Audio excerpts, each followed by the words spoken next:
तर आज आपण पनीर बिर्याणी बनवणार आहोत। रेस्टॉरंटपेक्षा ही चविष्ट पनीर बिर्याणी घरी कशी बनवायची ते पाहणार आहोत। अगदी तुम्ही बाहेरून आणणं विसरून जाल एवढी चविष्ट बिर्याणी तुम्ही घरी बनवू शकता आणि अप्रतिम चवीला लागते। साधी सोपी रेसिपी आहे। तर बघू शकता तुम्ही अगदी ह्या बिर्याणीचा ना पूर्ण दाना दाना मोकळा मोकळा असा झालेला आहे। तर ही बिर्याणी कशी बनवायची आहे ते आपण स्टेप बाय स्टेप पाहणार आहोत। अगदी कोणीही सहज बनवू शकेल, अगदी सोप्या भाषेमध्ये मी तुम्हाला सांगणार आहे। तर बाहेरून आणणं विसरून जाल एवढी ही बिर्याणी चविष्ट लागते। घरी पाहुणे येणार वगैरे असेल तर काय बेत बनवावं समजत नसेल तर हा पनीर बिर्याणीचा बेत एकदा नक्की बनवून बघा, सर्वांनाच खूप आवडेल। तर आता आपण बनवायला सुरुवात करूया बिर्याणी। तर बिर्याणी बनवण्यासाठी बघा इथे मी 2 कप बासमती तांदूळ अर्धा तास भिजत ठेवले होते पाण्यामध्ये। अगदी जुना असतो ना बासमती तांदूळ तो घ्यायचा, म्हणजे त्यामुळे काय होतं बिर्याणी आपली मस्त दाणा दाणा मोकळा मोकळा होतो आणि पांढरी शुभ्र होते। आता हे जे पाणी आहे ते आपण काढून घेणार आहोत। जास्त वेळ भिजवायचं नाही, तांदूळ फक्त अर्धा तास भिजवायचा। आता मोठ्या कढईमध्ये मी पाणी गरम करत ठेवलेलं आहे, त्यामध्ये घालायचं 1 चमचा मीठ। मीठ थोडं जास्तच घालायचं म्हणजे त्या तांदळाला खूप छान मीठ लागतं। आणि 2 इथे हिरव्या वेलच्या घातलेल्या आहेत, 5 काळ्या मिरी घेतलेल्या आहेत, 3 लवंग घेतलेले आहे, सोबतच एक तेजपत्त्याचं पान घेतलेलं आहे। हे खडे मसाले घातल्यामुळे काय होतं आपल्या राईसला खूप छान टेस्ट येते। सोबतच एक छोटा तुकडा दालचिनीचा घातलेला आहे आणि 1 चमचा आपण इथे तेल घालतोय। तेलामुळे जे आहे ना आपले राईस जो आहे बासमती तांदूळ तो मस्त असा मोकळा मोकळा होतो आणि पांढरा शुभ्र होतो। आता पाण्याला उकळी आल्यानंतर आपण यामध्ये जे तांदूळ भिजत ठेवले होते ते घालून घ्यायचे आहेत आणि थोडं हलक्या हाताने मिक्स करायचं आहे, फास्टली, कारण आपण हे तांदूळ भिजवलेले आहेत तर दाणे तुटू शकतात। त्यामुळे अगदी हलक्या हाताने याला मिक्स करायचं आणि लक्षात ठेवा फक्त अर्धा तास तांदूळ भिजवायचे, जास्त नाही। आता तांदूळ शिजतंय तोपर्यंत बघा इथे मी पाव किलो पनीर घेतलेलं आहे। याचे असे चौकोनी तुकडे करून घेतलेले। याला आपल्याला थोडेसे मसाले लावून घ्यायचे आहेत। तर पाव चमचा एवढीच हळद लावलेली आहे, पाव चमचा लाल मिरची पावडर लावते आहे, सोबतच पाव चमचा आपण इथे धने पावडर घालतो आहे, सोबतच पाव चमचा आपण इथे गरम मसाला घालायचा आहे किंवा बिर्याणी मसालाही घालू शकता, पण गरम मसाल्याची टेस्ट खूप छान लागते। आणि चवीनुसार थोडंसं पाव चमचा एवढंच मीठ घातलेलं आहे। आता हे सर्व साहित्य पनीरला चांगलं मस्त असं चोळून घ्यायचं आहे आपल्याला। यामुळे काय होतं सर्व मसाल्यांचा जो टेस्ट आहे ते पनीरमध्ये छान उतरते, त्यामुळे हे स्टेप करायला विसरू नका। तर बघा पनीरला सर्व मसाले लावून घेतलेले, त्याला 5 मिनटं आपण साईडला ठेवूया। तोपर्यंत आपले तांदूळ शिजत ठेवले होते ते बघा मस्त अशी उकळी आलेली आहे। आता याला आपल्याला 80% पर्यंत शिजवून घ्यायचं आहे। तर बघा आपण तांदूळ चेक करूया, असा पटकन तुटला गेला पाहिजे म्हणजे आपला तांदूळ शिजला गेला आहे। 80% कुक झाला, ओव्हर कुक करायचा नाही आपल्याला। आता हे आपण एका चाळणीमध्ये काढून घ्यायचं। तर एखाद्या भांड्यावरती आपण अशी चाळण मोठी ठेवायची जाळी आणि त्यावरती आपण हे राईस जो आहे काढून घ्यायचा आहे। यामुळे काय होतं जे एक्स्ट्रा पाणी वगैरे असेल ते निघून जातं आणि मस्त अशी वाफ निघून गेल्यामुळे आपला तांदूळही मस्त राईस आहे मोकळा मोकळा होतो। आता यामध्ये जे खडे मसाले दिसत आहेत ते तुम्हाला काढूही शकता किंवा आवडत असेल तर तसेच राहिले तरी चालेल। मी ना मध्ये मध्ये दिसत आहेत ते मी काढून घेते आहे आणि हा आपण राईस असाच मोकळा ठेवून द्यायचा आहे। तोपर्यंत पॅनमध्ये मी 2 चमचे तेल घेतले आणि यामध्ये थोड्याशा काजू घातलेल्या आहेत, मी तळून घेणार आहे। ऑप्शनल आहे, बिर्याणीमध्ये नाही, पनीर बिर्याणीमध्ये नाही घातलं तरी चालेल, पण छान टेस्ट लागते काजूमुळे, त्यामुळे मी घातलेले आहेत। तर काजू थोडेसे आपण मस्त अशा लालसर होईपर्यंत भाजून घेणार आहोत। आता काजू बघा आपल्या भाजले गेले आहेत तर मी काढून घेते आणि त्यानंतर याच तेलामध्ये मी ना 2 लांबट असे कांदे कापून घेतलेले आहेत। हे कांदे आपण चांगले लालसर असे ब्राउनिश होईपर्यंत भाजून घेणार आहोत। त्याला बरिस्ता म्हणतात, ज्यामुळे बिर्याणीची टेस्ट खूप छान लागते आणि बिर्याणीमध्ये हे घातलेच जातात। असं तुम्हाला रेडीमेडही मिळतात, तेही तुम्ही वापरू शकता। आणि कमी तेलामध्ये आपण मस्त हे भाजून घेणार आहोत, थोडा वेळ लागतो पण बघा मस्त असे ब्राऊन झालेले आहेत कांदे। तर आता हा कांदाही आपण काढून घेऊया आणि सेम पॅनमध्ये आपण थोडंसं तेल अजून घालूया, साधारण 2 चमचे एवढं तेल घालते आहे आणि यामध्ये घालूया 1 मोठा चमचा भरून तूप। तुपामुळे बिर्याणीला खूप छान टेस्ट येते। आता यामध्ये आपण घालणार आहोत पनीर, जे आपण भाजून घ्यायचं आपल्याला थोडंसं, यामुळे मस्त असा क्रंच येतो पनीरला आणि बिर्याणीमध्ये मस्त टेस्ट येते त्या पनीरची। तर हलक्या हाताने फक्त मिक्स करत आपण हे भाजून घेणार आहोत। बघा मस्त कलर छान दिसतोय। मॅरिनेट केल्यामुळे काय होतं, पनीरला पूर्ण व्यवस्थित मसाले लागतात आणि जेव्हा आपण बिर्याणी खातो ना तेव्हा ते फिके फिके लागत नाही। त्यामुळे ही स्टेप करणं गरजेचं आहे। नाही केला तर तुम्हाला जर असं आवडत असेल कच्चा पनीर तरी तुम्ही घालू शकता भाजीमध्ये। तर आता हे पनीर भाजला गेला आहे, मी काढून घेते आणि जे आता हे तेल उरलेलं आहे त्याचाच आपण वापर करणार आहोत, कारण यामध्ये पूर्ण जे मसाल्यांचा फ्लेवर उतरलेला आहे। तर यामध्ये खडे मसाले परत घालणार आहोत। एक दालचिनीचा तुकडा घालते आहे, एक तेजपत्ता मी घातलेला आहे, सोबतच 2 हिरव्या वेलच्या घेतलेल्या आहेत आणि एक काळी वेलची घालायची आहे। 1 चमचा घालूया जिरं। जे खडे मसाले असतात ना त्यांचा चव आणि स्वाद मस्त येतो बिर्याणीमध्ये, तर हे नक्की घाला।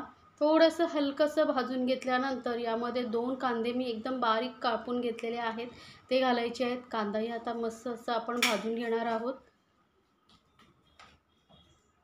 तर बघा हलका एकदम थोडासा असा ब्राऊन थोडासा होईपर्यंत आपण हा भाजून घेणार आहोत, कारण यामध्ये पूर्ण जो मसाल्यांचा फ्लेवर उतरेल ना कांद्यामुळे, त्यामुळे आपल्या कांद्यामध्ये आपल्या बिर्याणीला खूप छान टेस्ट येणार आहे। तर थोडंसं परतल्यानंतर कांदा यामध्ये ना 1 चमचा मोठा भरून मी आलं लसूण पेस्ट घालते आहे। आलं आणि लसूण मी अर्धा इंच आलं आणि 5-6 लसणाच्या पाकळ्या किसून घेतल्या होत्या, तुम्ही पेस्टही घालू शकता। तर थोडंसं परतल्यानंतर 2 टोमॅटोची पेस्ट करून घालायची आहे। यामुळे काय होतं, जी ग्रेव्ही आहे ना छान होते दाटसर अशी। तुम्ही बारीक कापून घातलात तर असं वेगळं वेगळं त्याला छान बाइंडिंग येत नाही, त्यामुळे टोमॅटो शक्य होईल तर पेस्ट करूनच घाला। आता हे व्यवस्थित आपण भाजून घेतलेलं आहे। तर या टोमॅटोला शिजण्यासाठी 5 मिनटं आपण झाकून ठेवणार आहोत, एकदम लो फ्लेमवरती ठेवायचं। तोपर्यंत आपण इथे पाव कप दही घेतलेला आहे, त्यामुळे मध्ये आपण घालणार आहोत पाव चमचा हळद, एक मोठा चमचा भरून मी लाल मिरची पावडर घालते आणि 1 चमचा भरून मोठा धने पावडर घालायची आहे। मसाले या दह्यामध्ये घातले की छान टेस्ट येते आणि सोबतच 1.5 चमचा इथे मी बिर्याणी मसाला घालते आहे। बिर्याणी मसाला नसेल तर मग एक अर्धा किंवा 1 चमचा तुम्ही गरम मसाला घालू शकता। अर्धा चमचा इथे मी कसुरी मेथी घालते। कसुरी मेथी ना मी तव्यावरती थोडीशी अशी गरम करून कुस्करून घेतलेली आहे, त्यामुळे ती पावडरसारखी दिसते। आता हे मसाले व्यवस्थित आपण दह्यामध्ये मिक्स करणार आहोत। असं केल्यामुळे काय होतं, आपल्या बिर्याणीला छान टेस्ट येते। तर हे मी जे टिप्स सांगते ते नक्की फॉलो करा। तर हे बघा पेस्ट थोडी घट्टसर झाली आहे मसाले घातल्यामुळे, त्यामध्ये अगदी 2-3 चमचे एवढंच पाणी घालायचं आहे, जास्त नाही, कारण या बिर्याणीमध्ये आपण आता पाण्याचा अजिबात वापर करत नाही आहोत। असंच वाफेवरती आपण शिजवणार आहोत, फक्त 2-3 चमचे पाणी घालायचं आहे, जास्त नाही। आता बघा इतकं पातळसर अशी आपली पेस्ट झालेली आहे। आता आपण टोमॅटो आणि कांदा शिजला आहे की नाही ते पण चेक करूया। तर मस्त असा टोमॅटोची पेस्टही छान अशी शिजली गेलेली आहे आणि कलरही बघा खूप सुंदर आलेला आहे। त्यानंतर आपण ही जे दहीमध्ये मसाले परत मिक्स करून घेतले होते ते घालून छान असं मिक्स करून घ्यायचं आहे आपल्याला आणि हे फटाफट मिक्स करत जा, नाही तर ते दही फाटलं तर मग टेस्ट येणार नाही आपल्या बिर्याणीला। थोडीशी घालायची आहे कोथिंबीर आणि थोडा घालायचा आहे पुदिना स्वच्छ धुवून बारीक थोडासा चिरून घ्या आणि घाला। मस्त बिर्याणीमध्ये पुदिन्याची टेस्ट खूप छान येते, तर पुदिना नक्की घाला। आता व्यवस्थित सर्व मिक्स करून घ्यायचं आहे आपल्याला। बघा मस्त कलरही खूप छान आलेला आहे आणि असं तेलही छान असं आपल्या ग्रेव्हीला सुटलेलं आहे। त्यावेळेस यामध्ये आपण जे पनीर भाजून ठेवलं होतं ते घालायचं आहे आणि मिक्स करून घेऊया आपण। आता याऐवजी तुम्हाला व्हेज बिर्याणी करायची असेल तर भाज्या मग तुम्ही या ठिकाणी पनीरच्या ऐवजी भाज्याही घालू शकता। आता यामध्ये आपण घालूया चवीनुसार मीठ। तर आपण फक्त पनीर पुरतंच मीठ घालणार आहोत, कारण आपण तांदूळ शिजवतानाही मीठ घातलं होतं, त्यामुळे तांदळाला मस्त मीठ लागलेलं आहे। फक्त आता आपल्याला पनीरला लागेल एवढंच मीठ घालायचं आहे ग्रेव्हीपुरतं। तर आता मिक्स मस्त झालेलं आहे। त्यानंतर याला झाकून आपण फक्त 5 मिनटं एकदम कमी गॅसवरती शिजवून घेणार आहोत। गॅस एकदम लो ठेवायची आहे। तर बघा 5 मिनटानंतर मस्त अशी आपल्या ग्रेव्हीला छान असं तेलाचा तवंग सुटलेला आहे। तर हा जो तवंग आहे तो मी काढून घेते, याचा आपण वापर वरती डेकोरेशनसाठी करणार आहोत, त्यामुळे मी थोडासा तवंग जो आहे तो काढून घेते आहे। तर आता परत आपण याला मिक्स करून घेऊया। मस्त अशी आपली पनीरची भाजी तयार झालेली आहे आणि राईसही आपला तयार झाले, छान असा थंड झालेला आहे. आता आपण पुढे काय करायचं ते पाहूया. तर इथे बघा मी एक मोठी कढई घेतलेली आहे. त्यामध्ये आधी आपण जी पनीरची भाजी बनवून घेतली होती त्याचा एक लेअर लावून घेऊया. पनीरचे ना जरा मोठे तुकडे केलात ना तर खाण्यासाठी मस्त लागतात. बिर्याणीमध्ये एकदम छोटे छोटे तुकडे करू नका, थोडे मोठ्या साईजचे चौकोनी तुकडे करा. आणि अर्धी ही पनीरची भाजी आपण नंतर वापरणार आहोत पुढच्या लेअरसाठी. तर इथे मी आता तुम्हाला एकच लेअर लावायचं असेल, कमी करायचं असेल तर फक्त एका वेळेस पूर्ण भाजी घातली तरी चालेल. भाजीला बघा मस्त असा सुगंध सुटलेला आहे. वरून थोडीशी कोथिंबीर घालूया. परत थोडीशी पुदिन्याची पानं घालायची आहेत, बारीक कापून घेतली आहेत मी. आता यामध्ये आपण जो कांदा फ्राय करून घेतला होता तो घालायचा आहे. मार्केटमध्ये तुम्हाला रेडीमेडही मिळेल, तोही तुम्ही वापरू शकता. आता कांदा घातल्यानंतर आपण जो राईस केला होता त्याचा अर्धा राईस आपण घेणार आहोत. तर बघू शकता राईस आपला मस्त असा मोकळा मोकळा झालेला आहे. अजिबात चिकट असा एकमेकांना चिकटलेला नाही आहे. असा राईस मी जसं सांगितलं आहे तसं बनवा, एकदम परफेक्ट राईस होईल तुमचा. आणि कारण ही बिर्याणी जी आहे आपण पनीरची बनवतो आहे त्यामुळे आपल्याला याला जास्त दम द्यायचा नाही. त्यामुळे आपण 80% 80 to 90% शिजून घ्यायचा आहे राईस. तर आता राईसचा मी अर्धा थर लावलेला आहे. त्यानंतर आता ही जी उरलेली भाजी आहे ती आपण सर्व यावर राईसवरती घालून घेणार आहोत. मी दाखवलेल्या रेसिपी जर तुम्हाला आवडत असतील तर चॅनलला लाईक्स, कमेंट्स आणि सबस्क्राईब करायला विसरू नका. सोबतच बेल आयकॉनवरती क्लिक करा म्हणजे माझ्या नवीन रेसिपीची नोटिफिकेशन लगेचच तुमच्यापर्यंत पोहोचेल. तर पनीरची सर्व भाजी आहे मी व्यवस्थित कढईमधली काढून घेतलेली आहे आणि आपण ही राईसवरती घालतो आहे. या पद्धतीने तुम्ही पनीर बिर्याणी बनवून बघा. अगदी बाहेरून कधीच आणणार नाही, घरीच बनवाल. घरचे फरमाईश करतील सतत बनवण्यासाठी, एवढी चविष्ट लागते. तर आता पूर्ण व्यवस्थित भाजीची लेअर आपण लावून घेतलेली आहे. आता यावरती परत आपल्याला थोडीशी कोथिंबीर, थोडंसं पुदिना हे सर्व घालून घ्यायचं आहे थोडं थोडं. तर पुदिना नक्की घाला, पुदिना बिर्याणीमध्ये खूप छान लागतो.